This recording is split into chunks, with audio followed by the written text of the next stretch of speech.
It rests on a small YouTube channel, hosted by the wickedest lords of hell.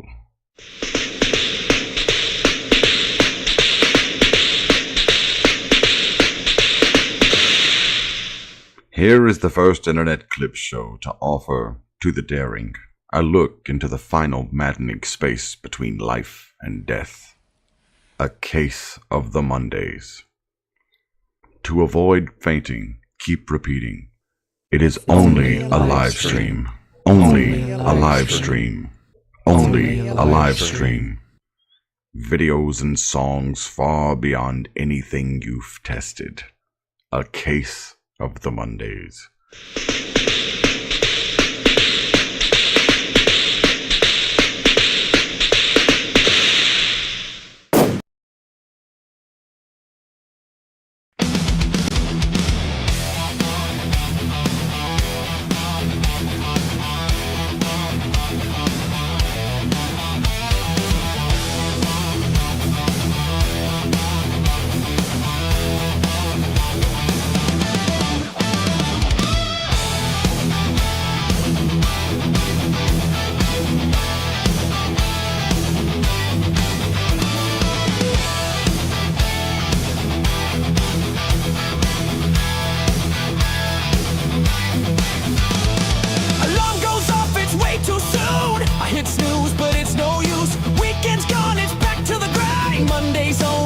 With my mind, coffee's cold, toast is burned. Boss is already on my case, I've learned. Traffic's jammed, I'm stuck in place. Another Monday, same old race.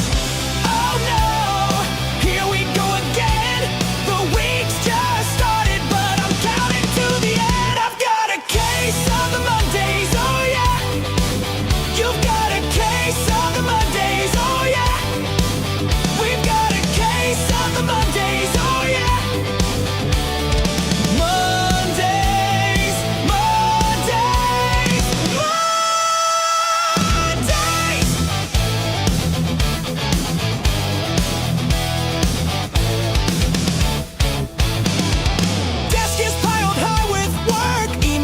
I'm going berserk. Meetings that could have been a text. Wondering what disaster's next. Lunch is soggy, forgot my keys. Spilled my drink, oh can this end please? Clock's moving slow, it's barely noon. Feels like I've been here since last June.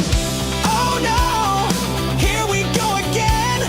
The week's just started, but I'm counting to the end. I've got a case of the Mondays, oh yeah.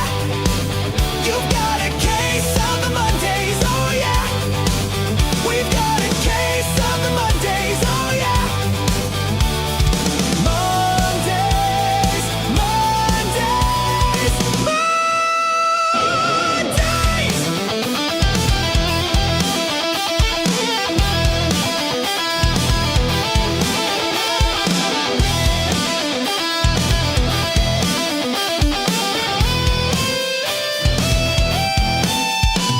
But hey, we've been here before.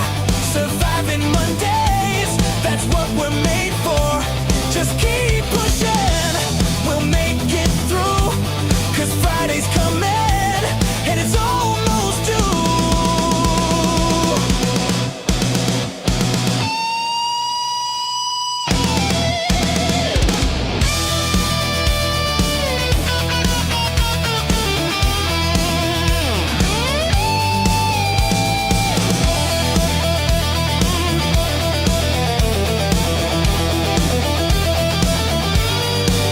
I've got a case of the Mondays, oh yeah. You've got a case of the Mondays, oh yeah. We've got a case of the Mondays, oh yeah. But we'll get through it, just like we always do. Mondays, Mondays, Mondays. Alright everybody, welcome to Case of the Mondays. I'm your host Gene Skinner and this video is going to play. I need to pause this 1 second. Hope everyone's having a good night tonight, wherever you are, whenever you are. Hope you're all doing good. Hope you're all doing really well. Show started now. Let me do this real quick too. Let me do this real quick. Get that out the way. Gotta turn this down too. Hope everyone's doing good. Hello, Weeb! Huh? Hello. Ah, Hi. How you what? doing? Hello. Who You sound- are you? What do you uh, want from me? What do you want me? Well, you see, I took your organs a little bit and I put them in with a meat grinder, and I'm sorry, but now Or it's payday. hi, hi, Nate. Yes, Nathan. Nathan is here. Are you ready? How you doing? I'm an over deity now, nigga. Yeah, what Yes, up, homie? yes, you are. Are you in the watch together? Yeah. Okay, I didn't know if that was you or not. It says I hate Jenny in caps. I thought that was Porky. I wanted you to think it was Porky. That's fun. You got me. You got me. You actually really got me with that because I was like, oh, is Porky literally here for once? Because that'd be funny as fuck.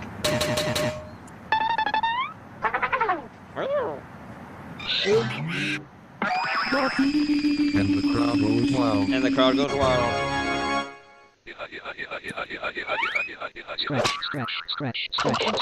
Yeah, I know. Nate, I may or may not have claimed the material plane as my divine realm. My shaving cream. We're playing rabbit coyotes. What am I to do? Find us some sheep. I hate birds. I want that mouse caught. And I want it caught now. And what are you smiling at?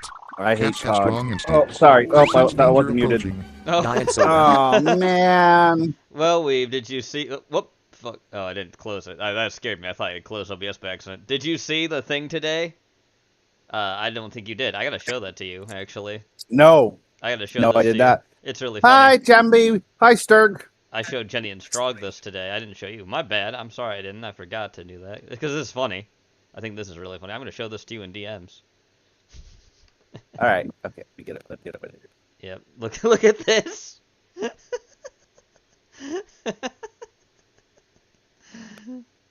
Wow. Yeah, I said I said was- I said X to down when I saw that. Bro, I believe that. Like, Dear I believe Garfield, Porky's how saying, can "Hey you stand guys, on I'll that be there fence to with- hang out with you." Like he said to me last night, "Hey Weeb, I'm gonna hang out with you today." Yeah. Same thing with Jeff Vader. "Hey Weeb, I'm gonna hang out with you today." And all I've done all day. All right, let me tell you what I've done today, Gene. Yes. I have gone around and so far I have restructured hell. Mhm. I have restructured the hells. Okay, Nice. I went around and I've empowered all the archdevils. The ones I don't like, I've made moons and I've fucked them off to a moon to be away from my shit. Then I found Asmodeus' daughter, the ruler of the 6th level of hell, Uh-huh. and in front of her dad, by guy, I'm like, he's like, I don't know about that. I'm like, hey, now I'm the co-ruler of hell, and in exchange, since I control the material plane, Yeah. I'm gonna take half of the souls that are supposed to go to the abyss and just give them to you. Fuck the demons. I didn't hear who Weeb said he hated, but me too. That's why you my nigga, Hal. That's why you my ride or die. So that's what you've been Yes. doing with your day was playing more of the D&D stuff? Nice. Yes, my day has been restructuring the cosmos. Yes. As a god in that game. Yes. Amazing. There we go. Hi. I'm in green now. Can you hear Oh, me? hey, you're coming. I can hear you better. Yes. So OBS was giving... Oh, now I'm No. in red again in OBS. I'm in red. I'm not downloading nothing. I don't think... It's me. It's on my end. We'll wait for it to pass.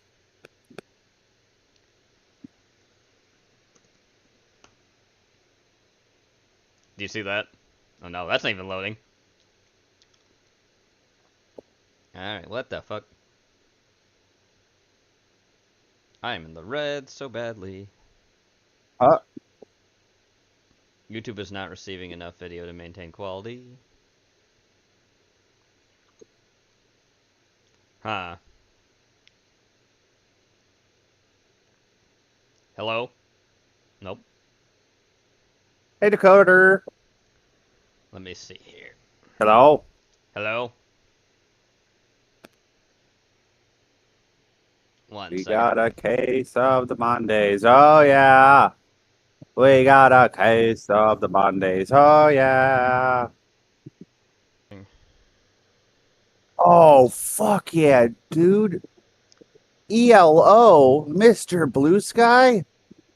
All right, we're back. By the way, Oh, yeah. pretty sure we are. Bum, Actually. bum, bum, bum, bum, bum, bum, bum, bum, bum, bum, We're back bum. now. By the way, I believe we should be. Just not showing the preview on. Sun is shining in the sky. Oh, okay. I need one. There ain't a cloud inside. It's not Did you hear me, raining. Weeb? Everybody's gonna play. Weeb. And don't you know, Weeb. it's a beautiful new day. Weeb. Hey. Yes. We're live now. Yeah. I don't know. Chad hasn't said anything about it. Sounds good I don't now. believe you. Sounds good now. Literally saying sounds good now. And Jenny's laughing at your singing. No, Jenny wouldn't do that. Yes, she would. Gotta turn this down. That's all the way up. Don't do that. Alright. That's much better. Yeah, so what I was trying to do, chat, by the way, is I was trying to stream on my old new computer. It didn't want to do that. That's why I was dropping in the red. I was testing that to see if it would stream. No, he knows he's bad tone-wise, that's it. He knows he's toned down. And the crowd goes wild. Weeb, sorry, but you need to work on your tone. My friend, I am notorious for having zero rhythm in my dance or my voice. I do it to torture. Anyway, let's get back to our regularly scheduled program. Graceful. Or... I'm gonna Worst lip close syncing I've ever seen. That's this. 3 cookies for you. And don't a need third that of a open cookie anymore. for me. And more that like is half a cookie that to the me. OBS. As it turns out, So apparently I this can't is not OBS my on the old lucky cat. computer. I may be just a cat, but it doesn't seem to me. I was that testing life is that. quite Quote as unquote simple as old John makes computer. it. Ow. I'm turning the tables on I don't know Garfield. why. I'm stealing his dinner. Like nothing seemed different about it. It was fine at first, but it was cutting in out for What's all the commotion Discord and about? stuff. Computers. Everything is controlled Oh, look! by computers these days. You see that, Weeb? That chicken you ate was even raised by a computer. That's 70s Garfield. Look at that art style. See that?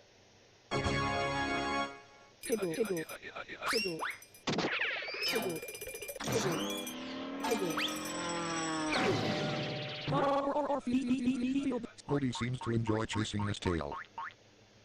Well, not gonna happen. You gotta see this. I am so proud. Watch this. Pictures of my 73,000 grandchildren. Yes, I need to see the dentist. John Arbuckle. Yes, the screamer. Dear blood. People think I'm boring. That's not entirely true, It's John. like you could Cats revive think it you're by boring too. Garfield, pasting the the can CPU and opener is GPU, but broken. that's Not going to to worry. guide the I've laptop. prepared for just such an emergency. Is Well, that an acetylene this- torch? Step away This quote-unquote new old laptop is from like 2017. So, from the can. Don't throw that brick at me. No problem. And don't drop it on my foot. Now we have a problem. that's the same OBS settings that this does. You say you'll hit a power line? 1 scoop or 2? I'll leave 1 scoop.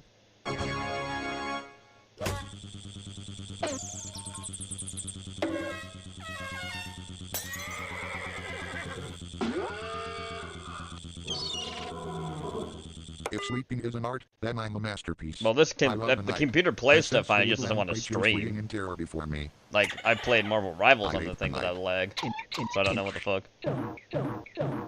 Not a fan of this new weight loss program. There's a train coming.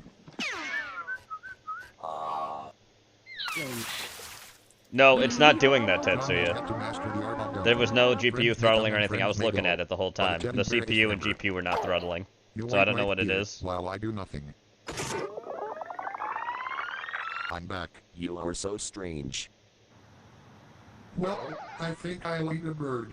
I gotta stop talking to myself. This looks like a nice place for a nap. I like to think I represent cats everywhere. I literally put the new That's right. I put I'm this putting that. OBS that's on there. I put the actual thing with OBS, Tetsuya. I don't know what it is. I just wanted to test it out, and apparently it Those doesn't work. sprinkles. So Did I ever tell you about my Uncle Nick? He loves to destroy things. He can shred a recliner in 12 seconds. Mango ferns by the carload and turn a set of china into powder in the blink of an eye. He is presently a postal employee in Chicago. Have a sausage.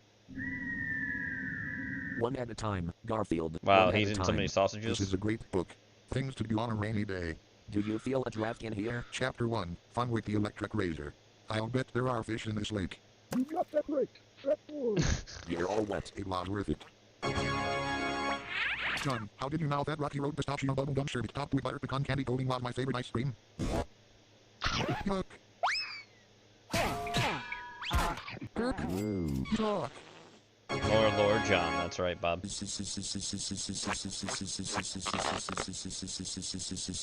Yawn.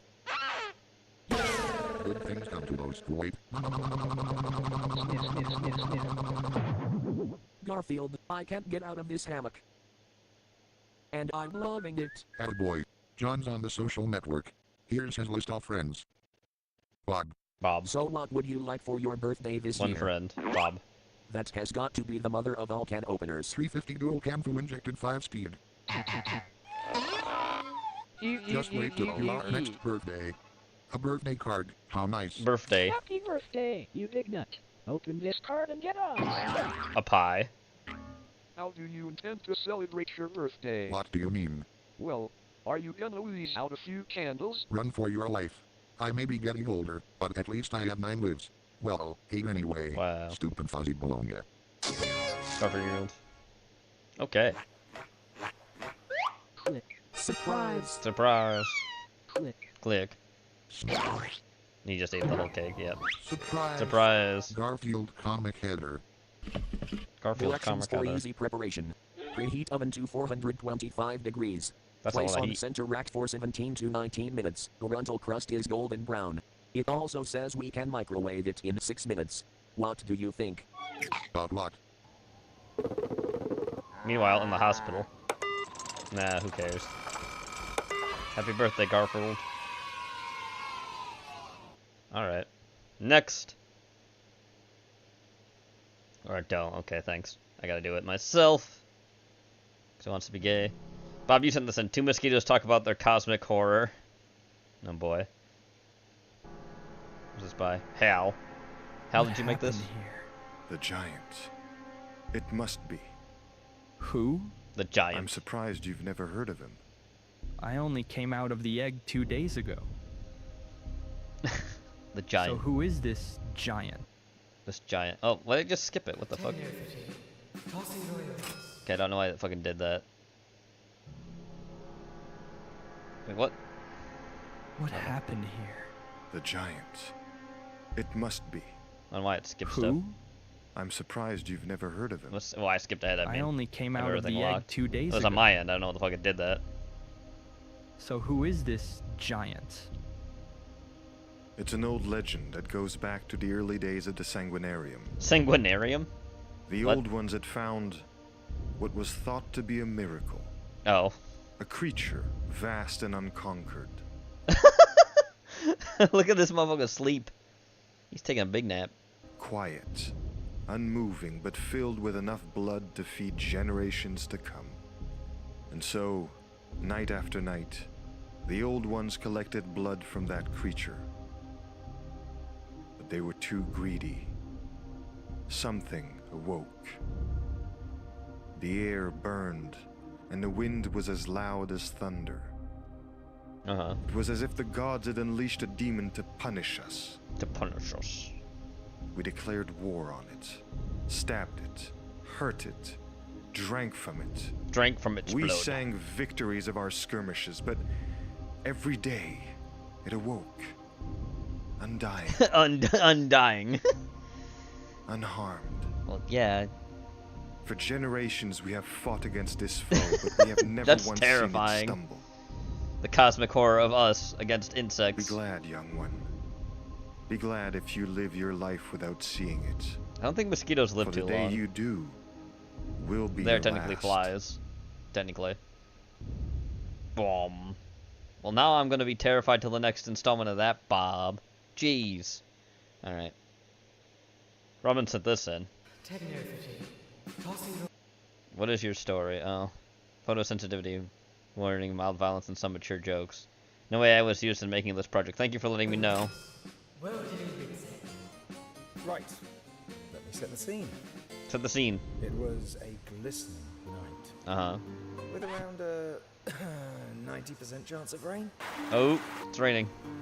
I guess this is goodbye. Yes. I'm sorry, Thomas. Oh, Thomas? Oh, his name is Thomas. Why? And the night after I told her about my diagnosis, I wish that I could say that this night was behind me. And, well, it is behind me. Because he died? Unfortunately, And what the fuck? this was just Oh. my life, flashing before my eyes. Oh, wait, why did it skipped again? What the fuck? That's gotta be on, it's on this fucking browser end, probably. Right. Let me set the scene. Sorry about that. Lee had the bus question. Is it really that common? One Je veux que la second. barrière de la langue soit passée, et je vous expliquerai tout. I'm sorry. And, well... I think I know what's causing it. I'm gonna remove that from moderation. No, don't do that. Don't put VS back up over here, please. This I was just need this, and I'm gonna remove moderator status from Perhaps I love you. myself. Not that, yes. Not the browser itself. There we go. It's like... Because I think that's what's The skipping. most embarrassing way to die. So, I've seen worse. The next thing I know, I open my eyes and see a giant peacock-shaped ship in the sky. The fuck is that? Look at that thing. What in the actual fuck is that? Just seconds after, my soul is being hoisted by this golden person on a Pegasus. Hoisted. And they were trying to talk to me, but all I could hear was French. Oh boy. Attendez un peu que la barrière de la langue soit passée, et je vous expliquerai tout. What is that? Is that French? Vous chevauchez un cheval magique qui vole, mais votre première question est pourquoi les Français existent? Why French people exist? Yeah. Yeah. When we got past the language barrier, I could suddenly understand what he was saying. On ne me paye pas assez pour ça. Au nom de Michael et d'autres figures religieuses, etc. I was promptly seated, and naturally I had an array So of it's Michael? questions. Is that supposed to be God? Where am I? Who are you people? I swear I just got hit by a bus. Am I dead? Is this supposed to be the afterlife? Heaven! But when I was done, this lady just handed me a scented FAQ. A scented FAQ. Weird. FAQ. It's in French. He had the bus question. Is it really that common? Purgatory. Workers of Purgatory. Oh, hi, Sash, I hear are you. Dead. Welcome to Purgatory. Purgatory. Purgatoire. Purgatory. अच्छा है, इस बार तो वक्त पर आ गए। थिया, तुम्हें पता है क्या करना है। इसे जगह दिखाओ और pawn collection cycle समझा The दो। pawn collection अगर हाथी- cycle. Si l'éléphant résiste, alors explique-lui le droit de la neutralité. Oui, oui, je sais. Oui, they're all अब speaking तुम्हारा French. नाम क्या था? मौत के वक्त? Thomas Chandra. तारीख? May 21st, 1999. नहीं, तुम्हारा जन्मदिन नहीं, तुम्हारी मौत Your का दिन। death day. Oh, it's the, oh gosh, I don't even know. It was the, May something. It's Tuesday. It could be Oh wow. Wednesday. ओए, इवान, जो भी दिन और जगह है, बताओ आज की तारीख क्या है? Mr. Worldwide? Pitbull?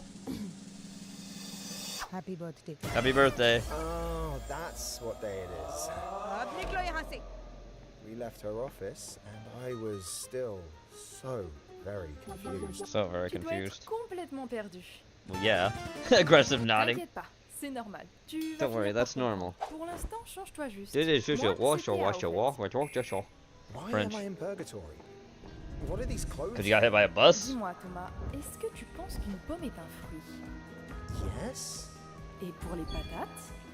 they are vegetables. Et les tomates?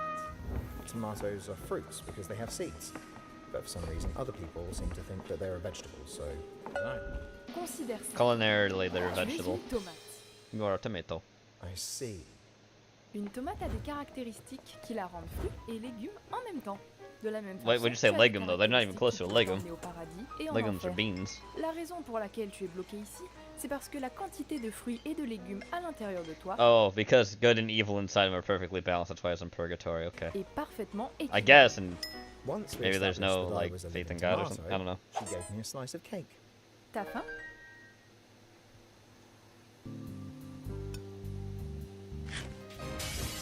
What the fuck? What the fuck is this guy? La mia torta di fragola. Tu, You. è questo il nuovo elefante? Fumi di pennarello indelebile. This is a very porky character. Devo averlo lasciato in prigione! Who in the blazes was that? And why did he call me an elephant? Commodus, ton collègue. Éléphant, c'est juste le nom de ton rôle ici. Il en est un aussi. I thought I was a tomato. Yeah. Lavatory, as in bathroom.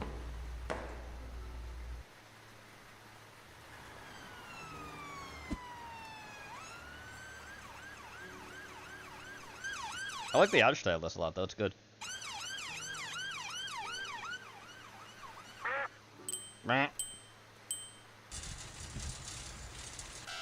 Yes. Qu'est-ce qu'on regarde? Nothing at all, just... Hi, Weeb. Will I ever... Did you mute, by the way? I think I heard you Get to hustle see your headset Mona at some point. again. Oui et non. Yes, okay. Are you singing? Viens avec moi. Les êtres I just que tu asking vois questions. faire la queue pour la cloche, ce I'm sont singing, les âmes okay. des gens que l'on recueille de terre quand ils meurent. Sauf que contrairement à toi, ils ne sont pas... Tomatoes. Tomatoes. Oui, ce sont des pommes et des patates. They're apples Mais and si tu potatoes. parlais des But gens there meant encore people en bas, still down alors here non. than now. On est invisible pour eux. Right. So wait, they're in okay, so they're in They're really purgatory, then undead, walking around in the aren't they? normal world too, then. This isn't a dream. Okay, I guess. Ça prend effectivement du temps avant d'accepter tout ça, j'imagine. Next to him, you sit down, I watch from. In a minute. Patience. Patience. Hé, le nouvel éléphant est là. Thomas, voici Nicolaus et Émile. Ils s'occupent du tri des âmes. Tu voulais savoir ce qu'allait être ton boulot Rose pour la prochaine French. éternité ici, It pas is. vrai? Yes? La réponse est en bas. Tumba. Allez, descends. Wait, are you sure this is safe? What the hell is even down there? Oh, ne sois pas si dramatique, t'es déjà mort. Whee! Your style's really nice though. Bonjour, Bob. Soul pool? It looks like piss.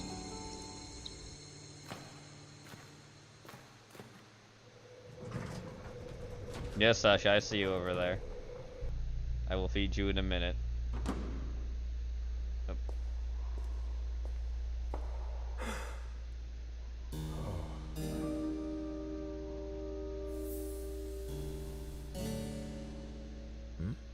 The Archangel Mikhail. Fallen from duty since... Blood splatter. Blood splatter? Oh, let me... I am gonna check the other OBS for something though, because maybe that might be why. Let me see. I don't think it is, but maybe it is. Let me see. There could be one thing that caused that, and it possibly is something that caused the lag. Let me check. I'm not gonna turn it on or anything, I'm just checking the settings, so it's fine. C'est super sombre là-dedans. Oh, wait a minute. Ah, quite a new thing. I saw a lantern suit trouble breaks. Ouais, je suis sûre que t'allais, Michael. Oh, that's okay, that was already echoing. Yes! I know. It's the Archangel! You! Oh, parfait, vous vous connaissez déjà. Voilà ton gâteau, Thomas. Oh, thank you. C'est ici que tu seras posté pour les prochains... Toujours? Tu es son gardien de prison. Actually, no, that causes that come on by opening Michael, OBS. est-ce que tu veux te présenter? Toddler, that's all. La même chose que la fois d'avant. Le gardien a fait son boulot un peu trop bien. Sa neutralité a explosé et il a fini au paradis avant même qu'on le remarque. Oh, I Oh. It's son, so to speak. Sit one, see, Have no head, literally no head, just like an invisible face with floating hair. It's weird. I can be cute. Whatever. I can be Carry on cute. there. Bon, ok, je vais le faire. Voici Mikhail, l'ange en prison. L'ange en Ton prison. boulot est de maintenir la barrière qui le retient et de garder sa cellule en roulement avec l'autre éléphant, Commodus. Il est soit un ange qui est trop mauvais pour être bon, soit un démon qui est trop bon pour être mauvais. Comme une banane scotchée au mur, c'est juste une question d'interprétation. Then, after reversing from a banana, you said... I'm an archangel, Robert Salvite. I'm a Otis Bo or Nila Imade. Tassi Kyle, light as sweet as are. Then you asked... Tossing oils. Well to do, Bitsky. Right. Let me set the scene. It was a glistening night. It was a glistening night. Oh, here we go. That's what he said earlier. Let me set the scene. Hi, Ramen. Say, I did not read now. My daughter blue flutes. See if you know the right shoes. Yeah, what language this thing's speaking isn't French. I don't know what language that is. Is that Greek? I don't know. Pas qu'il serait l'heure de finir la visite. I mean, they can all entertain each other because they passed the language barrier, but that's not. How is it that you eat? Exactly. That's private. What if we do paper, scissors, rock for the cake?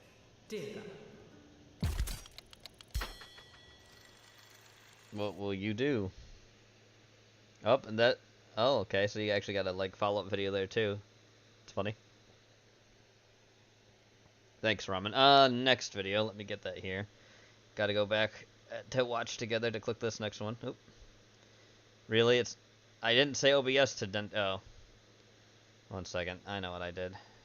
Okay. Give me the fucking playlist here, then. 1 minute, chat. Sorry. I just don't want to play on its own. Okay, here we go. This. Bob sent this in. Biggle Baggleston, my boy, look. It's just as I said. Biggle Baggleston. This is a real tourist trap. Would you dress like this? For wizards and mages and... Who says I'm not already? Oh, I shit. think they're all dead. Yeah, that's Porky. I know. What a relief. Oh, Quickly, dude. Biggle Baggleston. Check their pockets. Check their pockets. This feels like a bad thing to do. This one has some go... This one has... Oh, it did it again. What the fuck? Whoa, it's skipping several videos. What the fuck? Alright, go back. It might be fucking OBS doing that. I don't know what the fuck's causing that. Oh, actually, you know what it fucking is? It's this. 1 second. It's this fucking thing. Yeah, it's this. Let me just close that. Fuck that noise. Okay. I know what caused it to do that. Biggle Baggleston. Check that one. Check their pockets. Let's go back. Gold. Gold. That one has some mold. And this one... Ew! That's What happened guts. to them all? Well, you see, Biggle Baggleston, it's like I said. This place is something of a tourist trap for wizards. Everyone here met their fate trying to be the first to get their hands on the treasure. The treasure. What is Sasha, the treasure? get down from Wouldn't there you now. like to Down. know? Thank you. Yes. Yes. Come I on would. then, I'll show you. I would like to know. At the very tippity-tip top of the tower is the orb of destiny and truth or something. Or something. And that's why I've brought you here today, my boy. Is to get the orb for ourselves, my boy. My boy. So we have to get there first. Yes. This all seems a bit dangerous. There's not a soul here alive. Oh, that's not true. Just look at this fine chap. Oh, Jesus! Did you see that? You just fucking split in two. Gene, you have a fat ghost in your computer playlist. That's right. No, it's because of Obi. It's because of the other way it's playing. But it's not playing that way anymore. Alrighty. Tree of Despair. Shirmy's Forest, Episode 5. Robin sent this in. We ready? Feeling it. I'm feeling it. Shirmy. Australian wizard. Speaking from a wizard to another wizard. Here we go. Bring the flower guy back to life. Florian might look completely toasted. Completely toasted. His spirit is actually trapped somewhere in our realm, far beyond our own. So he's not entirely gone. We can lure his spirit back to his body and heal him with a certain rare elixir. What kind of elixir are we talking about here? The juices of the rare hermit plum can revive wee Florian and heal his broken body. Sasha, get down now. Come on, let's go. Get down. Get You know get they like down. this, Shami. Hermit plums are Be right very, back. very rare. And there is but one place you can find one. And that is Come on, in the Sasha, let's go. tree of unbearable anguish and despair. What? You want us to climb up there? That is correct, brother. Holy heck. I'm gonna be quite honest, Jeremy. That tree looks repulsive. I don't fancy it. Climb that fucking mountain, pick the fruit, and return in one piece if you wish to see your friend alive. The hermit plum grows high up in the branches of the tree. We're really gonna have to climb all the way up there, hey? Unfortunately, the tree's bark has a texture that is unfriendly to human touch, making it impossible for large fellas like yourself to climb. You're gonna need to bring a smaller brother to do the fruit picking for ya. Yeah, I see. Beatrice, who do we know that's small? Thanks for letting me tag along, guys. No, yeah, thank you for helping us, Petey. It's really lovely. I hope Florian's okay. I felt so bad when I heard about what happened to him with Bob, you know. I swear Bob's not normally like that. The amulet was making him go crazy. What do you call the cadaver of a scarab beetle who's lathered in avid padding? What? How we doing, chat? It's the start of a joke, man. You gotta answer it. I'm vibing over here, all right, Mr. I hate karaoke, all right. Yeah, he thinks he's all hot bananas, but he's not here now to stop me. Yeah. I can do whatever I want. All right, he's here. I gotta be. Bye, guys. I don't hate karaoke at all. It's just, you know, chat's gonna give you what they think about it. I know, he's just gotta be in there. I did say you were tone deaf, and you are tone deaf. I mean, but you are trying to do it to be obnoxious too. You reckon that's him? I believe so. You can sing all you want.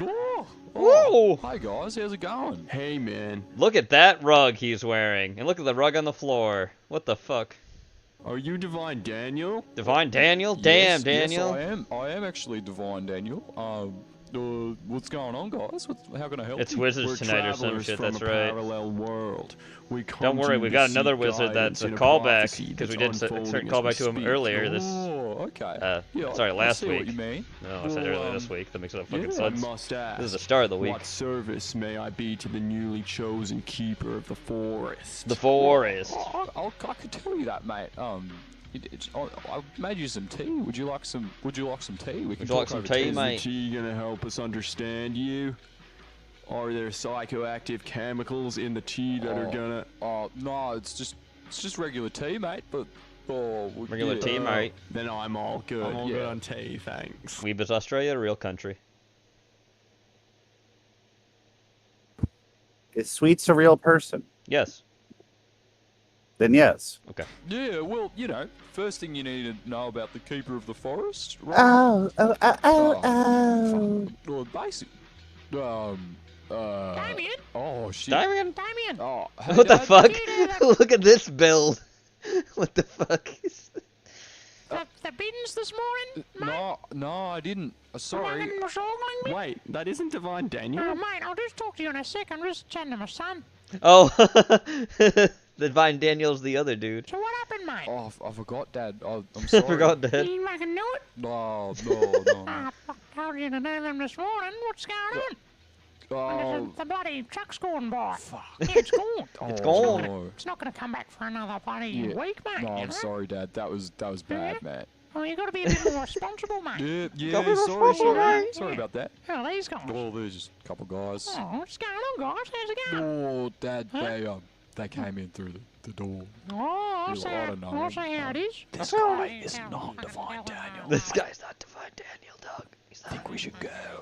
Oh, yeah, I tricked you guys good. But my dad does actually know Divine Daniel, and it's kind of fucking sick. Yeah, if you boys want me to fucking take you to him, I'm happy to do so. Yes, please. Yes, Alright, please.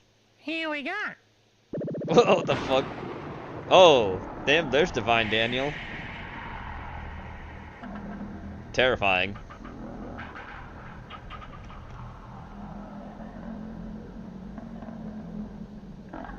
I'm scared, I'm pretty scared. Yes.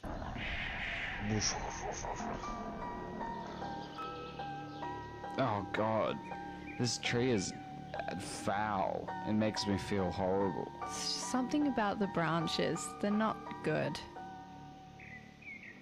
Alright, Petey, just climb the tree, pick the fruit, and carry it back down safely for us. And try to make it fast, you know, like I don't know how much longer I can handle the fucking smell of this tree, you know. Okay, Sherry. Okay, Sherry. Go get that fruit. climb. Oh! The fruit's alive. What do you think you're doing up here? Can I pick you off this tree? Excuse me? No, you can't. No, you can't excuse just me, come you up can't here do like that. Do something like Dude, that. you look like a This is my testicules, man. home. Calm down, Brody. Up this tree. You're a hermit plum, right? Right? Yes, I am the hermit plum. It's kind of not your business, though. You're literally trespassing. It's trespassing now. You're a hermit plum. Well, you see, my friend is really sick, and we need to revive him with your juices. I just don't see how that's my problem. Oh, that's my problem. The hermit plum. Even just a little bit. I just want to be alone. It's I want just to be alone. my friends are waiting below. They're counting waiting. on me to get that juice. Yeah. And whose fault is that? Rather unfortunate. Look, maybe you need to go down there and tell them you just couldn't do it, you know? My life has meaning too. I guess you're right. Sorry for bothering you. I'll leave now. I think you best go. You best. No. Oh, whoops. I never sleep. I'm Oops, got it. always on this stall. I've put this spell on me that stops me from ever being able to sleep. So I'm here, open 24/7, selling stuff on my stall. Not very good, is it? Nigel, we've got the fruit you asked for. Oh! Very good work, fellas. I'm glad you're back. Thanks, man. Thanks, man. We couldn't have done it without Petey, of course. What the hell just happened? Florian, you're back. He's back. Hey, guys. Hey, Florian. Where the F Hey, have you been, Florian. Florian? How are you feeling, man? I'm feeling very Also, that one chick with the 3 eyes is definitely just sweets. rejuvenated and nice. Who is this guy? It's Milosh! He's back at Milosh. last! Praise be to the spirits of the forest! Fucking hell, he actually came back. Hello, good friends. Hello, good It feels good friends. to be back home again. Hello. Young Florian here helped me return to Young this Florian. world. And you must be Shermie. Hello, Milosh. It's good to meet you. I believe this staff is to be yours. Oh, wow. Wow. Thank you. This is quite an honor. Shermie. I want to teach you everything I know about magic. Would you be interested in becoming a student of mine? You know what, Milosh? I think that's an excellent idea. We're going to have our first lesson in the morning. In the morning. But before I say a good night and sleep tight, what do you call an old man with a bubble butt? What? Didn't answer the joke. Also, look, Weeb. Star Wars. Strong put this in. It's definitely not AI. It's definitely not AI. Why don't I believe you? So vibe clips. Not AI. Real. Clearly. Look at how real that is.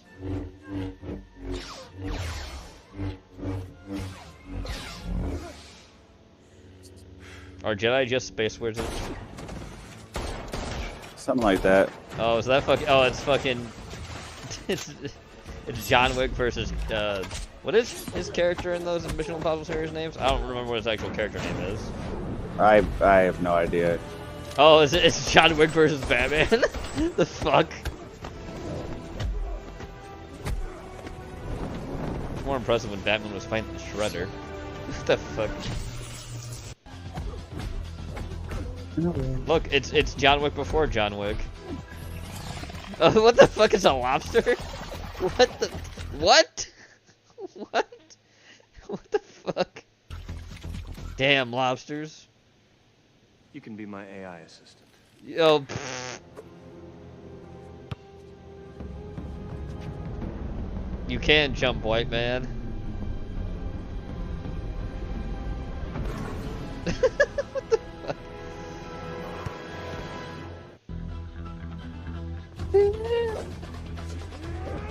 Ninjas versus. Okay. Yeah. Needless to say. Why is Neil looks like he's dressed like a fucking agent? What the fuck? Why is he dressed like an agent? Because he's cool like that. Up. Jet Li. Jet Li.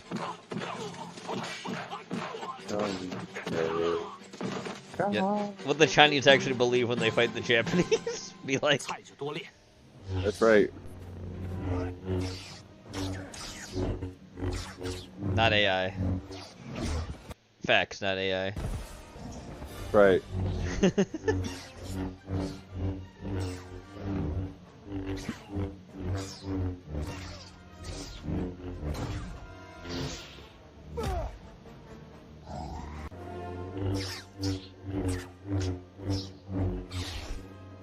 Got him. Wow, he didn't even slice him. That's some bullshit.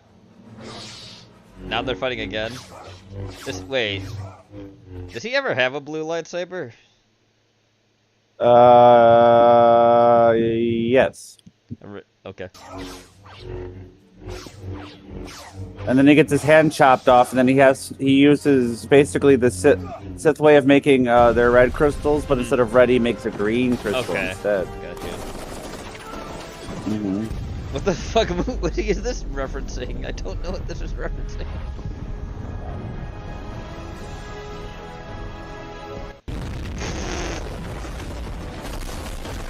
What the fuck is that slide? Yeah, right, dog.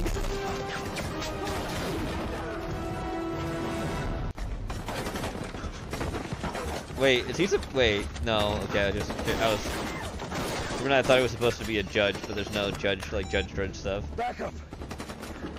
What is this referencing? Now.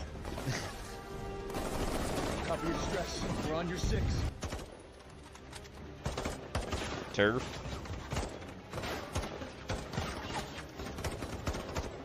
I can't wait for Blade to show up.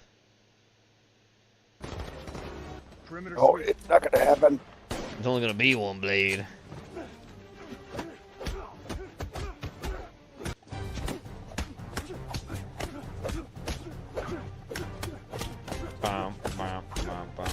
Jason Bourne versus Tom Cruise.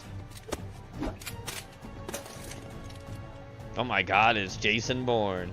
Just fucking shoot the gun! I agree. Why is there Chinese subs? You tired? You're younger than me. Because that was made from the Chinese AI. Oh, I see, yeah, that was a Chinese AI. Up, Captain America POV. Spider-Man POV. Why does it look like he's wearing a fucking, like a helmet? Oh no, Hulk POV. That's a big jump. Thor POV. It's a new Chinese AI. Oh boy. Yeah. Oh god, no one wants to see a Naruto POV. Oh, Attack on Titan POV. Why is it? Oh god. Welcome to your life. What is this POV? That's human. No, that's not Human Torch. What is that? What is this? Iron Man POV. I'm gonna guess. Maybe. What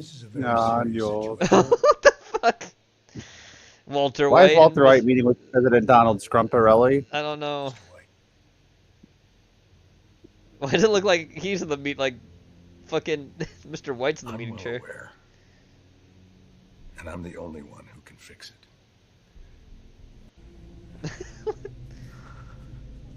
Inside. You think you're in control. Control? Inside. You're not. Back up. Pacific Rim versus Godzilla, I guess.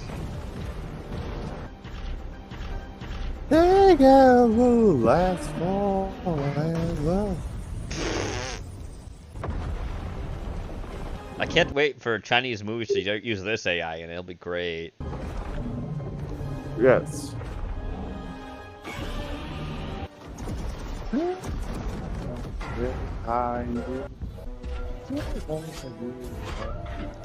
What are those called again in Pacific Rim? Jaegers or whatever? What do they call Jaegers! them? So the robots, that's what they call them? The Jaegers! Yeah. Do they actually just call the kaijus kaiju, or are they called something else? Yes. Okay, just curious. They're just called kaijus. Okay. What the fuck is this? Is that King Kong fighting a kaiju? That's King Kong versus Space Nigga. It almost looks like Space Godzilla. Or as Bob would call him, biggest niggas. Sorry, ramen. My bad. I mixed up my my tards and my blacks. Common mistake. It's chunky Godzilla from the American movies. Bruce Lee. Is Bruce Lee gonna fight Godzilla? What the fuck? Bruce Lee is gonna go fight Godzilla. He's gotta get bigger than this for one. And everyone knows the only one who's ever defeated Godzilla as a mortal man was Mr. Charles Barkley when they played basketball against each other. Facts. It's true. It's facts. Pure factoids. Alright, sorry.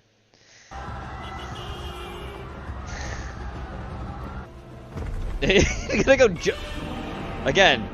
How the Chinese think? Oh, is it gonna transform? It's gonna transform. Oh my god!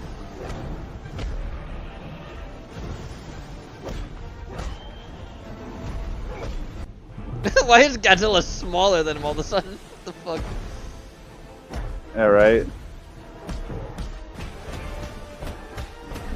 It's fine. Woo! Oh my god. Oh fuck! There goes the San Francisco bro. That's China, never mind. I will sit now. It's Will Smith versus Flying Spaghetti Monster.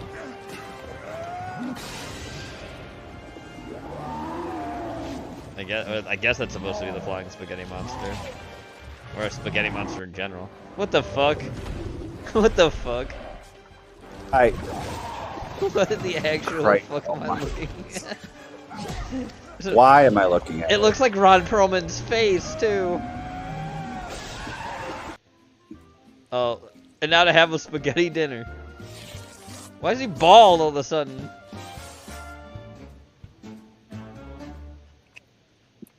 Wow, I bet it tastes great.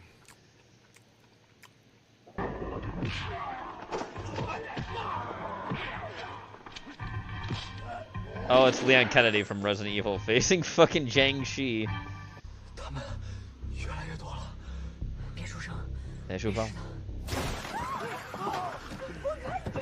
That's one manly-looking Asian woman. Sure is. Porky'd still hit though. He would. Is there gonna be a Resident Evil cameo? Let's see. There's no subs for that. Wait, what the? Wait, what the? Who the fuck is this supposed to be? My God. I don't know what that was referencing, but okay, China. Did you see that? That car literally flipped in the air and then changed, not the fucking transformer, but the other car after it was hit, literally like changed positions because it flipped. Like the car itself bent space-time to change positions. What the fuck? Ah yes, Chinese Transformers. Starscream? What's Starscream? No, it's a Gundam! What the fuck? I can't tell who are the good guys and the bad guys. Obviously, capitalist American pig dogs bad guys, and China always good guys. What is... Level 41.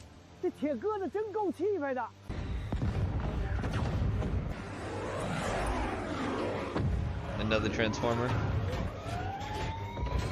What the fuck? That seems very strange.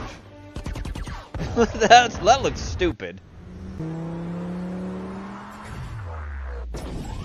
Oh my God! Quick on! What the fuck? I think that's supposed to be modeled after a real Transformer. The other ones didn't look like it. They look like modeled after Gundams and shit. We're gonna see Megatron? No, that thing didn't have a fucking head. Just stopped. Is this gonna transform? Okay, well just do it already. It looks like the Technodrome. What the fuck's that eyeball?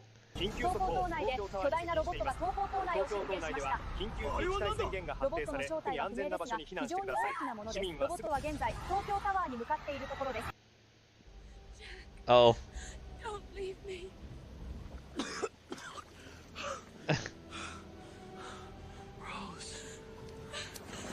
She's gonna pull him up. Oh, that's it. Fixed the Titanic's ending. See, because he didn't die. She just pulled him up. Hey, thanks. Oh, now it wants to autoplay. Fantastic.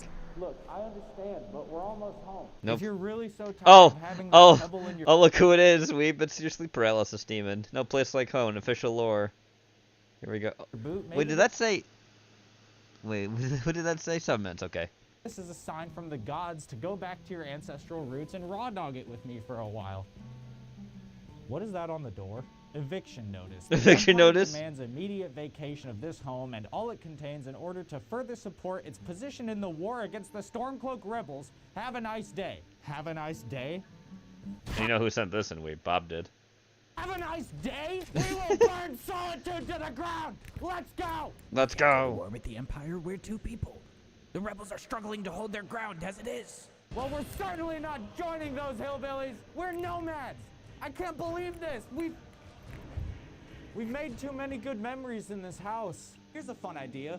Play spin the bottle with your friends and replace the bottle with Maroon's razor, and whoever gets picked has to touch it and hope they don't get the small chance of instant death. Wow, that's a fun game, huh, Weeb? Spin the bottle, spin the cursed blade. Oops. I don't know how far this video is gonna go, and I may not have hundreds of thousands of subscribers, but I have a lot of love for Skyrim and the Elder Scrolls, and I appreciate I need a hero. crazed ramblings. Mommy and Daddy are fighting because they both want to. Oh God, look how scuffed his mask used to be. Look at how scuffed.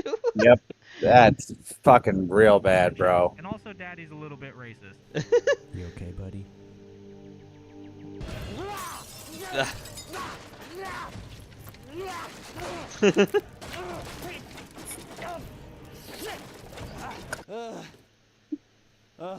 What do you say? We go celebrate this at the Bannered Mare. Barkeep, another hunting brew for me, please. Awfully indulgent tonight. What is the special occasion? Who needs a voice actor? We can just do a silly voice. I am no longer burdened by taxes. Seems like a good reason to me. Let me know if there's anything Flesh else puppets. I can do for you. Well, friend, we're really living that nomadic lifestyle now. We gotta get our hands on some gold if we plan to survive these brutal Skyrim winters. Barkeep! By the 9! Are you trying to give me a heart attack? Do you know of any bounties that are in the area that are still up for grabs? Just this one for clearing some bandits out of a local cave. Hope that was worth scaring the shit out of me. Veterans retreat northeast of Whiterun.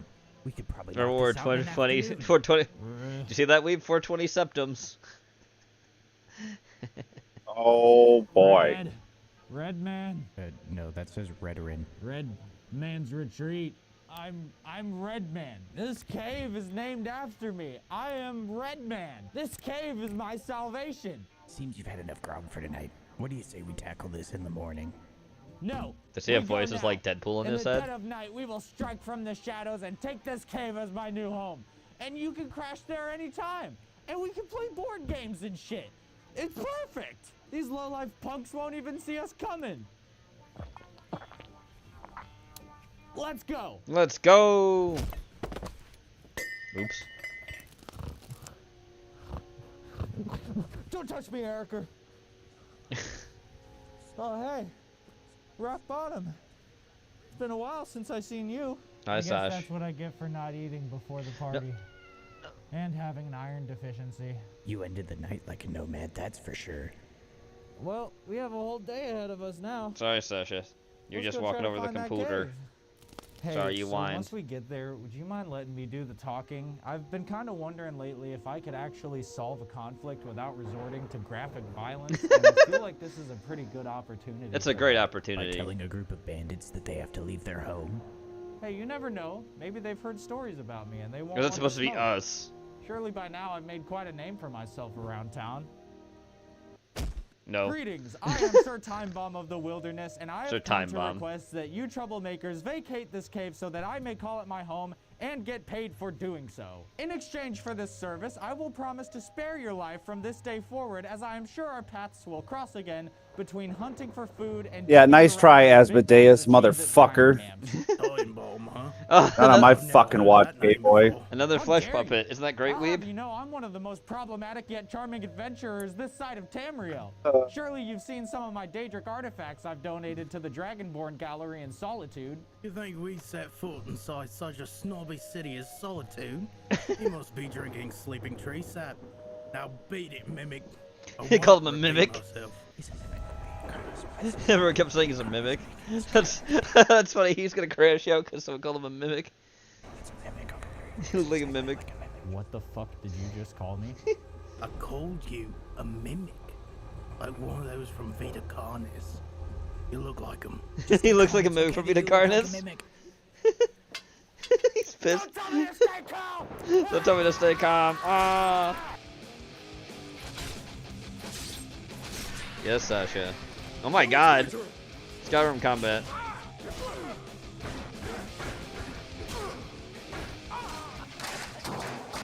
That's amazing. Sasha, you're right in the way.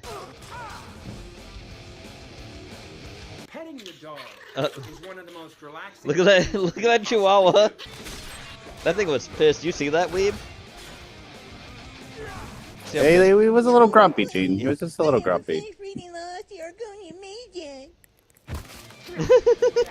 Just eats the guy's heart. That was the most horrifying thing I've ever seen. Yeah, we've all been there, dude. Yeah, well, stick around then.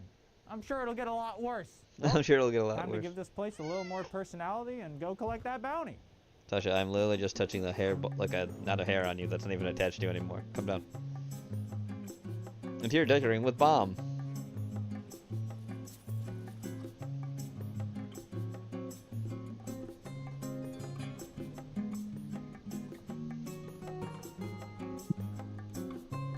That's a skull. That's a, like, jade wizard, I guess? Like a wizard made of jade? Ah, you're back. I hope those bandits didn't give you too much trouble. Not really. They must have been new to the lifestyle, because they didn't really put up much of a fight. A fight? You said you wanted to solve this one with no violence. What happened to that? They made fun of me. They made fun of me? I hate when guys I are... lost my cool. Ah, no matter. Oh, The no only matter. good bandit is a dead one. Here is your payment. That was Come back soon. creepy. I'm sure I will have more bounties for you. Well, friend, I suppose there's not much left to do here besides go home. You know what? I'm pretty happy with how my last Thank you, channel 24 hours members. have gone. We may have lost the house, but this place feels a lot more cozy when you know you're free from the prying eyes of the Empire. Thanks for coming on this bounty with me. It's nice to have some company while I'm out trying to make Skyrim a better place. I'm gonna get settled in and probably take a nap after all that running around, but you should come back soon. The bathroom situation in this house Gross. is pretty terrible, so maybe soon we could go out on a journey and see if we can find some nice... Disgusting. Anyways, Robin sent this in. Omni-Man versus Braddock. Riot Rumble. Oh boy. Look at these graphics. Here we go. Oh, fun. Versus Bardock. Yeah. Dojo. Goonies Dojo. Organization XVX, excuse me. Riot Rumble. Directed by Spiny Dog. Month of Terror. Oh, okay. Underworld. Titties. Nice. Season's beatings, underlings. It's me, Sharon Maximus, the host with the most. Queen. She's very anime. Princess of the Underworld, for now. And your favorite kidnapper. Wow. But That's art. only if you have blue spiky hair or are her gremlin friends. Wait, who in the pink hell are these two supposed to be? From what I understand, they're her friends from other channels? Huh? We have to track them down later. Anywho, today we have quite the spectacle Zany. from out of this world being brought down to us by yours Titties. truly. Now, listen. While the government may not want you to believe it, there is, in fact, life beyond our cosmos. Space creatures. Actually, mortals call them aliens, my lady. Up above. Shush. Sorry. Some space creatures want to come down and probe us in various areas. Wow. Hot, am I right? While Space. others want to live among us in Among Us. Ugh, how boring. Whoa! Ryoko, look! We're on TV! But then you have these hunk daddies fearless, fearsome, ready for blood at a moment's notice. Yeah, Bardak's like what? I'm, That's of course, Goku's dad, talking right? about Bardock and Omni-Man, Bardock. brutal warriors from He's the distant Goku's planets of dad, right? Vegeta You know and anime. Veltrum. Fathers Yes. to some mighty heroes. You Oh, might okay, know. yeah, he is. But Yes. who cares about them? Both are. As a Both lot of dads. people know, I gag at the thought of doing any kind of research for a show like this. But I'd be remiss to not talk about the likes of these Her hat has a nose. guys and how ruthless they can be in combat. Now, with Bardock, hold on. Why are there multiple script pages here? Well, you see, Princess, it's a little confusing. Turns out Bardock is kind of different depending on the timeline. Huh? A brilliant scientist? Time patroller?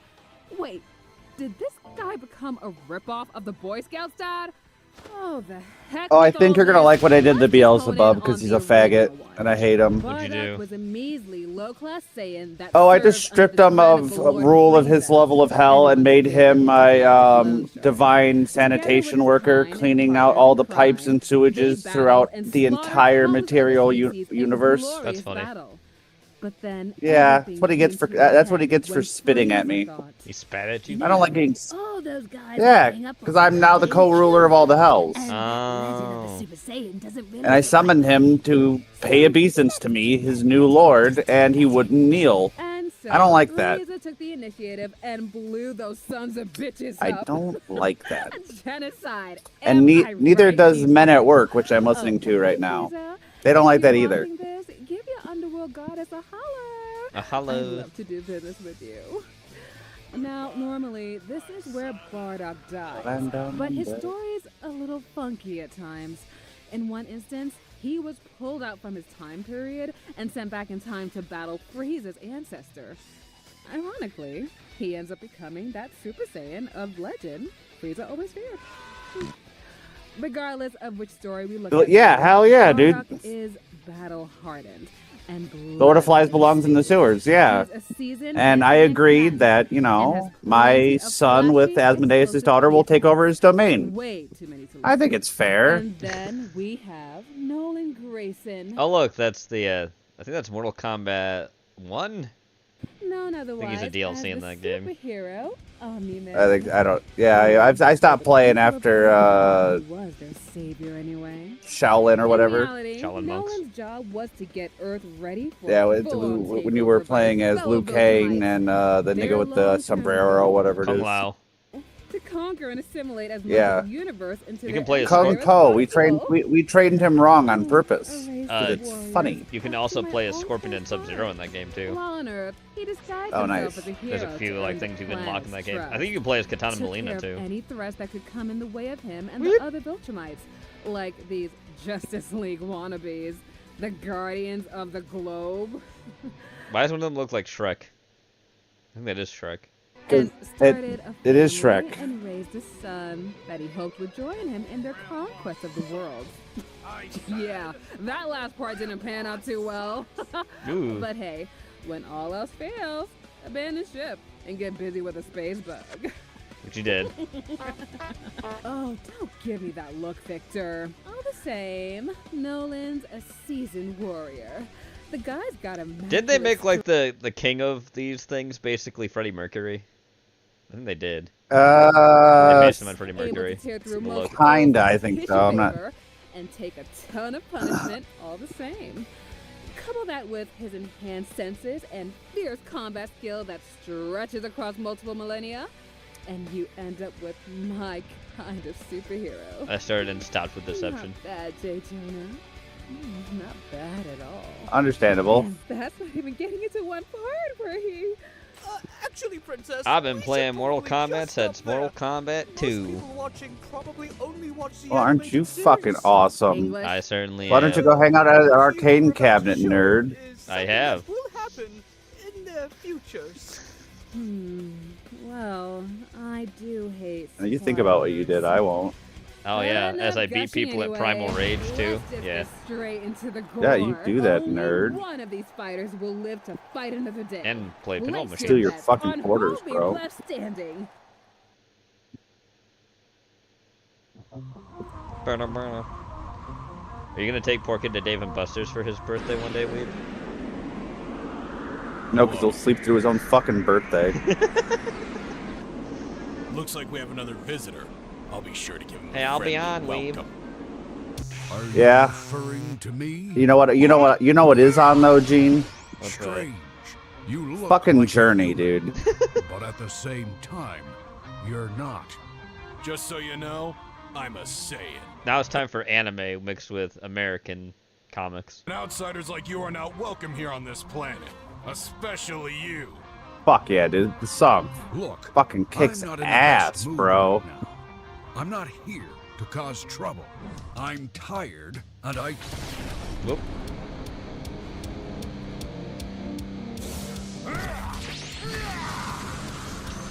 Dad fight. I was not asking. If you're looking for another planet to blow up, go to Uranus. Surrender or be defeated by the hands of Bardock. You know, I have a low tolerance for people who gloat about themselves.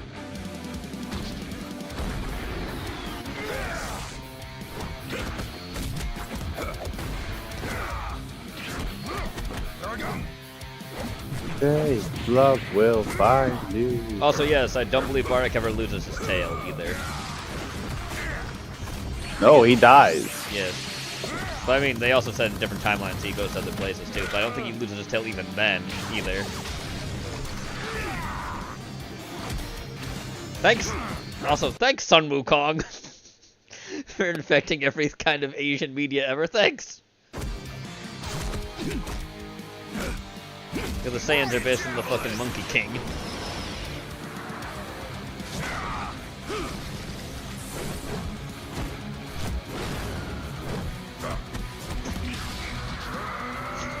Do they have guns at Dave & Buster's? Arcade guns, yeah. Wow. That's what it would be like with Weeb taking Porky to Dave. Yeah, basically.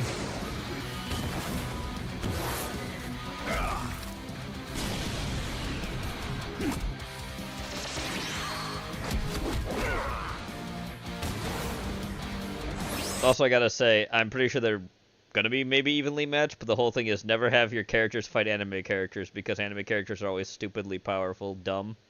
They really are. Like, they always scale really high. Because that's what anime does, especially shonen animes. They do that shit a lot.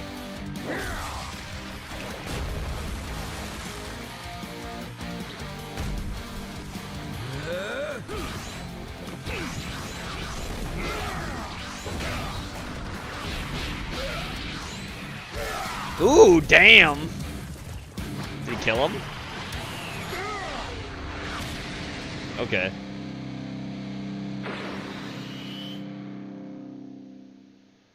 Yeah, he did. Omni-Man's just dead. The winner is Bardock!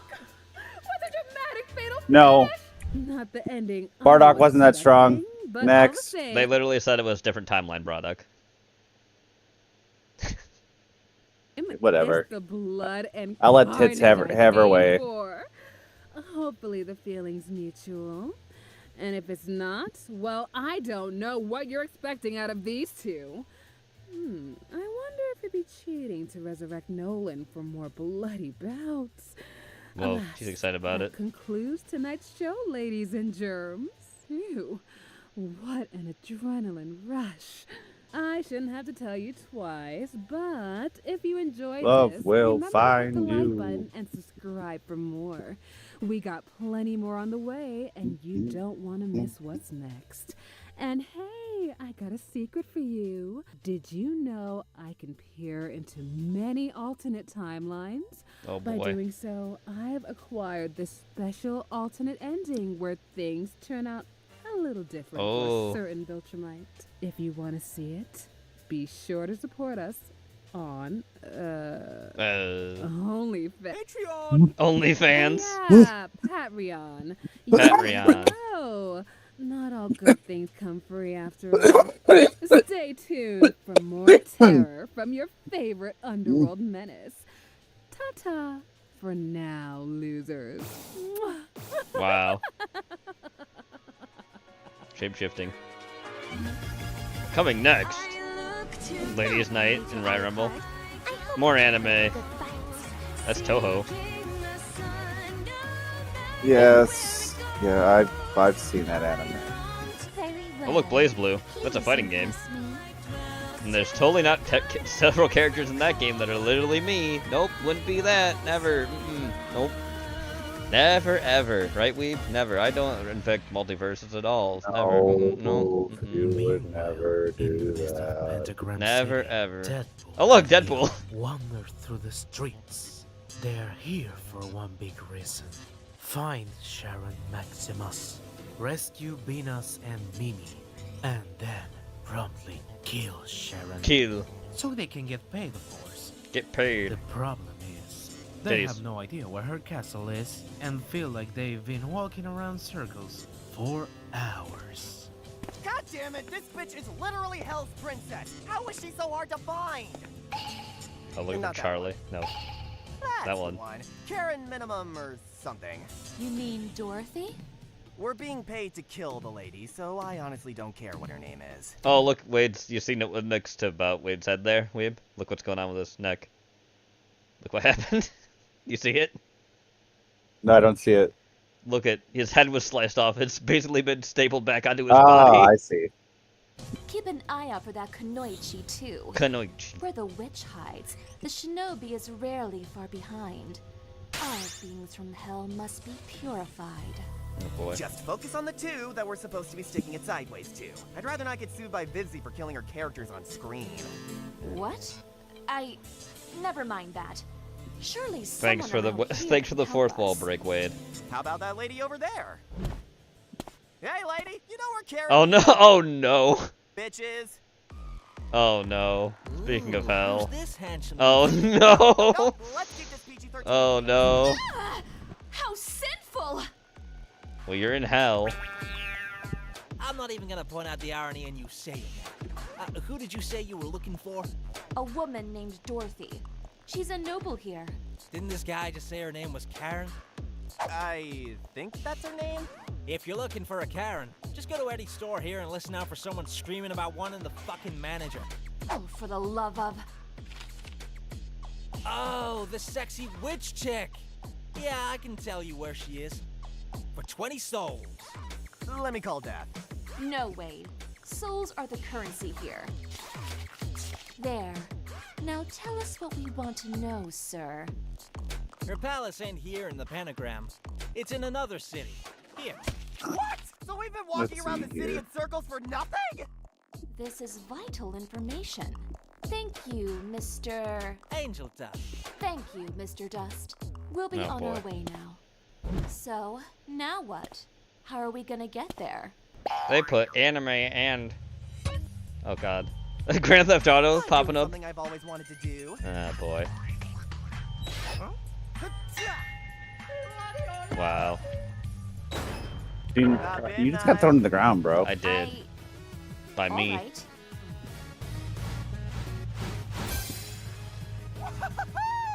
See ya, you peppered bib prick!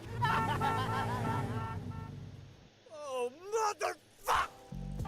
Oh look, an ape riding a golf cart. I've seen that. No, sorry, not an ape. That's an orangutan. Bro, I'm just having... Wow, man, I'm just having a good old time, nigga, and you just gotta make it like... Damn, nigga, like, why you gotta make it personal like that, nigga? What the fuck? Rib redacted and source script. Okay. Anyway, Strog sent this in. We found it. I like the deep, don't you, Weeb? Isn't the deep a great place? It's a great place, right? Nearly 50 kilometers beneath the ice. No, when I had to go It had taken us subjugate almost the a quarter ocean, that century was to a get there.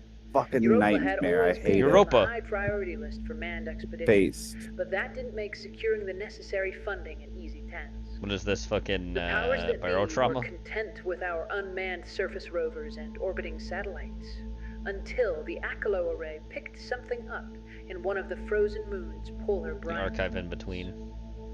It was multicellular life, or something like it. It resembled a tardigrade mixed with an amoeba, Great. amorphous and fluid until threatened, at which point its soft membrane hardened and it grew minuscule claws. It was unlike anything we had ever seen, truly the discovery of a century. Earth exploded with alien fever. and plans for the alien a fever. series of manned expeditions to Jupiter's frozen moon materialized in Uranium feet. God damn it, The Gene. plan was relatively simple. The first 3 Laylapse missions would build an orbital station, Which one? base, I have 10. and drill through the ice. Yes. Then Laylapse 4 would descend into Europa's subsurface oceans in a tiny 3-man submarine. That one. To see You know which one. firsthand what lurked in the Oh, the one abyss with a below. small nuke inside of it. I Cool. was lucky enough to be chosen as the Yeah, I'm gonna give it. submarine I'm gonna pilot for the 4th mission. put it in They Porky. said I was the obvious choice. But given Weeb, my I already experience in have the Mariana 2 Trench kidneys. during the Oceanic War Not of the anymore, you don't. 1990s. I've never felt such exhilaration as I did when they announced my selection, nor such fear as when it finally came time to descend into Europa's inky depths. After spending 3 months in the darkness of space, we were quick to plunge into the shadows of the alien ocean, where the only light to be found was our own. Or at least that's what we thought. For as soon as we sunk to the floor of Europa's ocean, we were treated to a light show of spectacular proportions. Complex alien life was abundant in the depths, clustered around the warmth of subsurface geothermal vents. It had developed brilliant bioluminescence, giving the abyss the same ethereal glimmer one may expect to find in the sky on a moonless night. I do like the It was designs. astounding to behold. Yes. Life took so many shapes and sizes, entirely Oh, that's cool. Look at that. alien yet still familiar. Great stalks of what looked like glowing coral rose all around, while eel-like swimmers captured drifting organisms. It's like a in their whale, but star-shaped with lights. mouths. We even saw things that appeared to be oblong jellyfish, the size of blue whales drifting in the shadows around us. Oh, As okay. we Oh, I see. The surveyed prompt and got that cataloged, wrong. Our devotion to scientific duty barely outpacing our awe, we noticed something odd. The further north we traveled, the denser life became. We ventured into the thickest zone of the biosphere. Oh, look, it looks like a giant intent bug. on learning what was so special about this part of Europa's northern ocean. Look at that We had thing. several competing theories: a higher number of geothermal vents, a greater presence of nutrients in the water, or perhaps even some form of European whale fall. None were correct. For at the center of it all, we found an enormous metal sphere, nearly a full kilometer in diameter, with a surface covered in rapidly blinking artificial lights that shimmered rhythmically, as though it were welcoming us to its dark domain. Yeah, you should totally go inside that thing. It's a great idea. Want to know what happened? Totally, nigga. Become an archive member today. Become an archive member today. Alright, Nathan sent this next video in. About aliens. You never told us we'd be fighting humans. More like sadistic flesh demons who spit in the face of war. What would happen if aliens try to invade Earth? Well, yeah, it's gonna show us what happens. They're gonna get fucked up. They melted our energy cores and forged them into limited edition NFTs. On the blockchain marketplace, now our power sources are owned by those crypto parasites. They threw vape pens into our ventilation system. We can't breathe, and now the air smells like strawberry and mango. Everything was silent, and we heard You're welcome. one I like how they're smoking too. Like they've just come out of the ship's being on fire. whisper, peekaboo, before jumping out of a bush and mowing down 17 of our guys. One of them hooked our captive general up to a neural link and forced him to watch endless clips of black pill pipeline content, and he came back and mogged the entire fleet. Mogged. One of them whispered 6-7 into our comms channel during a stealth op, and we panicked and revealed our positions.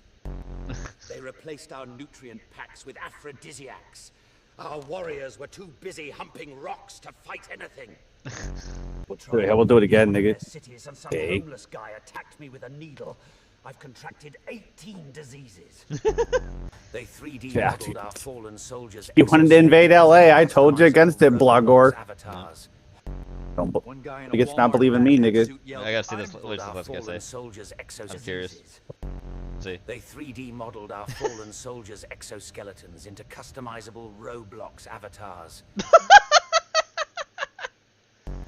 One guy in a Walmart Batman suit yelled, "I'm vengeance!" Then threw Was that you? Was that you? Well, we'll find 3 out. grenades like batarangs, and we lost a whole fleet. Yeah, that sounds like Yeah. Tied me up and forced me to watch hours of brain rot YouTube shorts. God. Oh, that was what are they Porky? doing to Yeah. their children? They sent us a care package filled with limited edition Labubus with trackers. in them. Strog. Our headquarters were ambushed within minutes. We put biometric locks across the base. One of them walked up, licked the scanner, and it opened anyway. Porky. I don't even know whose DNA that was. Yeah, They Porky. hacked our ship's AI to play funk music during battles. We couldn't concentrate over that insufferable bass boosting. They printed a QR code everywhere. We thought it was for tracking or something. Turns out, our entire fleet got rickrolled. Hell. One of them drew fake doors on our bunker walls with markers, and we spent the whole siege running into walls. Me. They sent a note saying the next wave will be from Arkham Asylum.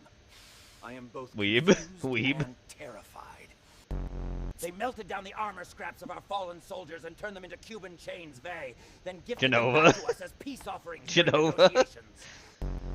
After wiping out one of our battalions, they just repeated the words 6-7 whilst juggling their hands. Dakota. What on earth does that even mean? One of them screamed, "This is Sparta!" and then kicked our general off a cliff. Porky. They infiltrated our headquarters and started blasting K-pop music, laughing uproariously as they rounded our troops up as prisoners. Jenny. Like hell, I'm going back. One of them bit me through armor. I have tetanus now. Porky. One human PSYOP specialist beamed deepfake holograms of our empress doing TikTok dances into our command center. Who does that? Weeb, you did that. I'll do it again. They harvested the Fag. organs of our fallen brothers and turned them into You should have seen what other AI made her do. unboxing videos. I couldn't sleep for weeks. Porky. They infiltrated our comms and started spamming us with your mom jokes in perfect galactic Strong. standard. Look, Derek's still over there crying. One of our recon units got their tank towed by a HOA. We received 15 fines in 4 minutes. Hell. They captured our fleet admiral and forced him to star in a mukbang stream, eating expired human rations while spilling invasion secrets. Me. They melted our quantum shields into blockchain-mined crypto coins, then airdropped them to us as ransom. Yeah. And it crippled our economy. They biohacked our regenerative limbs and grew them into lab-grown meat alternatives for vegans, and had the nerve to review them as exotic space jerky. Jenny. They rigged our comms with deepfake AI to broadcast fake celebrity endorsements from our leaders, as if our emperors would ever sell out to capitalism. I don't know if that's you or Hal that did that one, but funny. They live-streamed the decimation of our entire Central Command unit on Kick. They got donations every time one of us was downed. Me. They rigged our teleportation pads to redirect straight to Florida. Our elite strike team spawned and were decimated on the spot. Me. One of them captured our scout ship and turned it into a mobile OnlyFans studio. There were even subscription tiers for tentacle stuff. Frog? Maybe. After vaporizing our forward base, they uploaded the footage to TikTok with CapCut edits. Text overlays like, POV, you just got cooked by humanity. Dakota or Pork, I can't tell. They pumped our oxygen diffusers with Axe body spray and Monster energy scents. Our warriors went insane and charged Dakota did this one. headfirst into kill zones. One human PSYOP team beamed deepfake videos into our hive mind network. They made our general twerk. If you're enjoying the video so far, comment down on your favorite human tactic. What's your favorite way we'd outsmart them? They 3D printed our captured officers' faces onto Funko Pops and sold them as limited edition war criminals on Etsy. Tell me why they sold out instantly. Dude, I would. After destroying our armored division, they turned the wreckage into a giant drift course for Forza Horizon mods, streamed live on Twitch. That's Dakota, Forza Jeff? Horizon. No, Ed Jeff. I mean, Dakota loves Forza Horizon too. He loves his racing games. To millions. They captured our flagship and forced the bridge crew to participate in a Would You Rather stream. Options like... Oh, Weeb! This is you. Do it all the time. Tentacles or spill all your tactics. One of them, dressed in a full fursuit of our species, did Fortnite dances on our sacred war memorial. Porky. Then posted it onto social media. Who does that? They rigged our pain amplifiers to play Vine compilations on loop during torture sessions. Endless 6-second loops of outdated jokes. Strong. They melted our victory banners into custom phone cases with glitter, sold them for a ridiculous profit on Depop. They retrained our AI strategist on Sir Beast challenge videos, like, if we lose this battle, we donate 100 starships to charity. It collapsed our entire doctrine. How? They sent phishing emails to our admiral, and he clicked one titled, Hot Glorpians in your area. Me. Now he's in a Bitcoin mine. One of them dumped itching powder into our suits. Here we look like complete fools on the battlefield. What kind of a species invents generative AI just to send us videos of them getting comfortable with our mothers? Ow! They painted phallic-shaped objects on our incoming missiles right before launch. Our weapons look too perverted to destroy Weeb. anything. One of them was wearing a medieval suit of armor. Oh, 100% Weeb with this one. Medieval suit of armor. Do it again. Just standing there aura farming on top of a pile of our fallen soldiers. One of them crashed into our shield dome in a 2002 Kia Soul. Dakota? Or How Porky? on earth did we lose to an SUV? I was the last one standing, and then a voice whispered, "Let's make a glove out of this one." I screamed. Porky. Preemptively. That's exactly why aliens stand no chance against humanity. If you enjoyed, like, subscribe, and comment your favorite part down below. Thanks for watching. Is that it? Okay. Oh, human POV. Donation alert. Ayo, thanks for the 50 bits. Dude, that general was throwing hella ass. Did you see the looks on their faces? Yeah, we took their flagship and ran a Would You Rather stream on the bridge. Oh, look, it's you, Weeb. Eat your own tentacles or tell us where the fleet is. They folded instantly. Dude, we dumped a bunch of black vanilla into their oxygen diffusers. They went batshot crazy. Bat-shot. Because AI can't say swears, Dude, apparently. wipe their armored Dakota! someone goes, That's "Wait, Dakota, this would be a literally. That's Dakota. Look at him. Wow, look at him. drift map. Next thing I know, it's on Twitch with like 3 million viewers. And if the aliens lose, we donate 100 of these to charity. Oh. Oh. Yeah, we swapped their nutrient packs with some experimental aphrodisiac. They were too busy getting frisky with the rocks to fight us. Amazing. Next. Oh, Tetsuya put this in. The dumbest woman in the world. She makes blondes Part feel 2. smart. She thinks manual labor is the president of Mexico. She believes Manual labor is the president of Mexico. sex is talking dirty Oh, it to smells your skunk. dentist. Ew. She sold her car for gas money. Porky? She brought a ladder to the bar Ugh, they because definitely she smell heard outside. drinks This is were on the gross. house. She thinks gluten-free means she doesn't have to pay Abandoned for the bread. films. She thinks checking her privilege means looking at her bank account balance. She locked herself out of her convertible while the top was down. She thinks mansplaining is just any time a man is Jenny? right about something. She thinks the sun and the moon are the same object. It just gets turned off at night to save electricity. She believes suffrage is something you suffer through. She once tried to march from Egypt to Gaza carrying a rainbow-colored Gays for Islam sign. She gets mad at the men at the gym who glance at her, and gets madder at the men who don't. When she went to take a pregnancy test, she asked if the questions are hard. She wonders why women born without penises are so bad at sporting events. She doesn't look before switching lanes, but she always Yeah, it's wishes definitely everyone Jenny, good dude. luck Yeah. as she does it. She is still But the not this dumbest hot. woman in the world. Oh, yeah. I don't always drink wine, but when I do, I pour it into the toaster because I heard someone say they wanted a toast. Alright, here we go. Mud trucks gone wild in Okeechobee, Florida. Okeechobee, excuse me. Ready for some mud weave, some mood, and women? Maybe not in that order.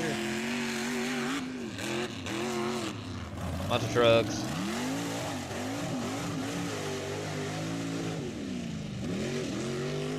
Monster truck. Okay. They're not sending their best. Not for that. Look at all that mud. It's all mud.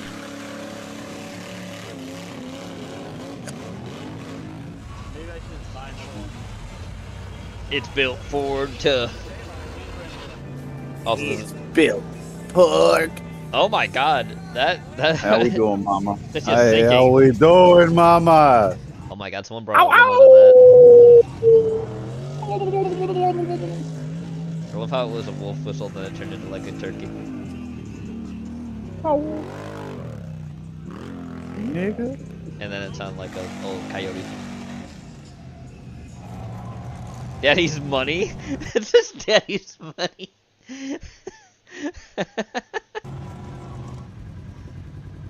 I'm ready for some more mud. Somebody just got a fire started over there. Oh shit. That's a lot of mud.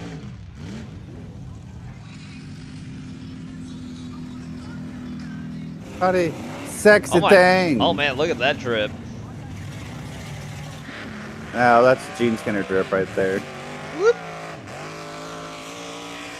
Oh my God. That was going really fast across the mud. No. Look at that guy's outfit. Jesus, sir. What the fuck are we doing, my guy?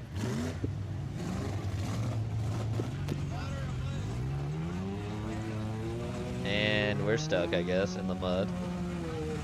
You gotta get a tow thing to tow yourself out of that. Oh my lord. That's a lot of smoke. Booty.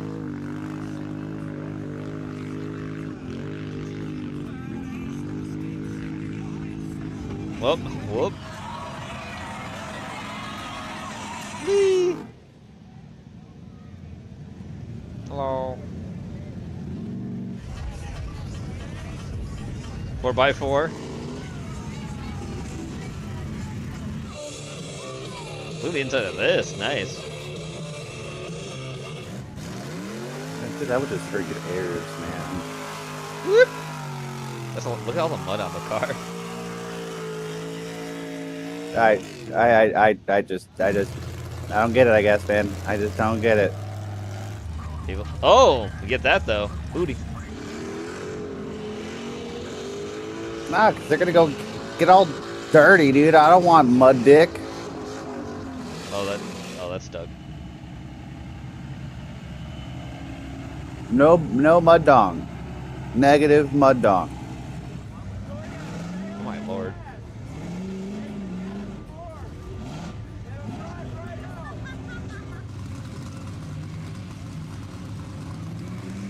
Oh my god, that's so much mud. Holy hell. Wow, but the car actually did not get that money, just cooked up a lot of it. That's surprising.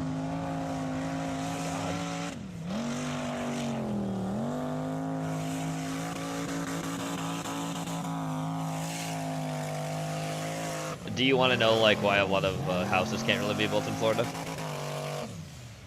I mean, why technically is there that? are places. Yeah. There are places, but some in like southern Florida, like northern Florida, not really. Limestone is basically what they got. It's mud and limestone, so the foundation is limestone and mud. So that's why there's so much mud here. Yeah. I mean, technically in central Florida, there's like more solid parts, but a lot of people just don't build houses there.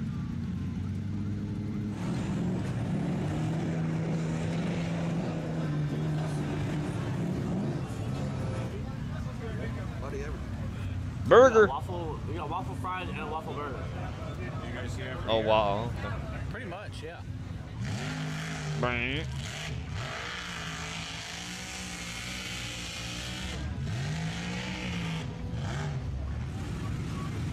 They are stuck. They're really stuck in. Look at that. They're having a time. That looks like it's an armored vehicle. Oh, booty. They are stuck in the, that thing was already stuck in the mud too. You can't tell with how it's leaning. It has a little whistle to it. Got a little whistle. Oh. Uh-oh. Whee! Oh my god, you see that jump?